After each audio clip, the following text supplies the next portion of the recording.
नमस्कार and welcome to national international. हाल ही में टेक्सास में एक आतंकवादी ने कुछ ज्यूज को हॉस्टेज बना दिया था एक सिनेगॉग में। सिनेगॉग मतलब जहां ज्यूज पूजा करते हैं।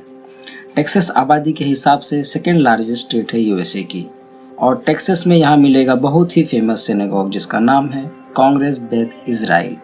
और इस सिनेगॉग का लाइव स्ट्रीमिंग होता है ज्यूज चैनल पर।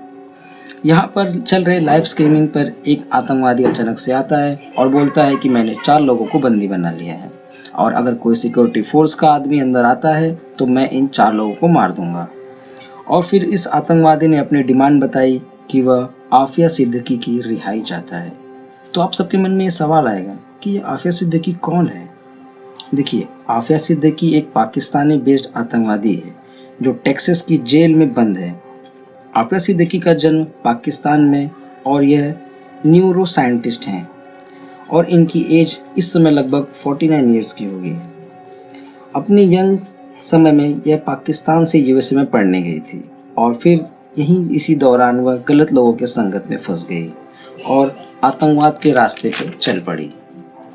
यह एफबीआई के रडार पर भी थी। माना जाता है कि अलकायदा के साथ इनके बहुत अच्छे संबंध थे। अमेरिकन मीडिया ने इन्हें लेडी अलकायदा का टाइटल दिया था।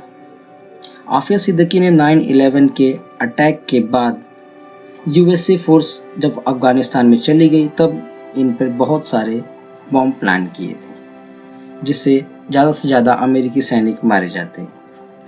और इनका एक और प्लान था कि यह यूएसए में डर्टी बॉम्ब्स एक्सप्लॉइट करना चाहती थी, बट यह प्लान इनका सक्सेसफुल नहीं रहा। 2010 में इनके ऊपर जब केस चला तब यूएसए की कोर्ट ने इन्हें 86 साल की जेल की सजा सुनाई। मतलब अब यह अपनी सारी उम्र जेल में ही बिताएंगे। आफिया सिद्दीकी मूलतः पाकिस्तान से बिलोंग करती थी, तो इसलिए पाकिस्तान ने इन सभी चीज़ों की कड़ी निंदा की और आक्रामक तेवर अपनाते हुए कहा कि जो केस आफिया सिद्दीकी के ऊपर यूएसए कोर्ट में चल रहा है यह गलत तरीके से चल रहा है, और जो सबूत प्रेजेंट किए जा रहे हैं कोर्ट में यह भी गलत हैं। उस टाइम के पाकिस्तान के सिटिंग पीएम यूसुफ रजा गिलानी ने यह तक कह दिया कि आफिया सिद्दीकी पाकिस्तान की बेटी है, और हर पाकिस्तानी चाहता है कि आफिया सिद्दीकी को यूएस की जेल से निकाला जाए। तब से हर 1-2 साल के बाद पाकिस्तान की सरकार के तरफ से आफिया सिद्दीकी को छुड़ाने की कोशिश की जाती है यूएसए के साथ डील करके, बट यूएसए हर बार मना कर देता है क्योंकि यूएसए को पता है कि पाकिस्तान में आफिया सिद्दीकी को कोई सजा नहीं होगी। सिंस पाकिस्तान की सरकार कुछ नहीं कर पा रही है, इसलिए देखा जा रहा है कि वहाँ के आतंकवादी आफिया सिद्दीकी को छुड़ाने की कोशिश करते हैं। ऐसे ही 2018 में एक आतंकवादी ने आफिया सिद्दीकी को छुड़ाने के लिए उस जेल को ही अटैक कर दिया जहाँ पर आफिया सिद्दीकी को रखा गया था, बट वह अटैक फेल हो गया और उस आतंकवादी को खुद 22 साल की जेल हो गई। ऐसे ही कई बार इस्लामिक स्टेट ने अपने आतंकवादी ऑफर किए हैं यूएसए को कि आप हमारे ये आतंकवादी ले लो और उसके बदले में आफिया सिद्दीकी को छोड़ दो।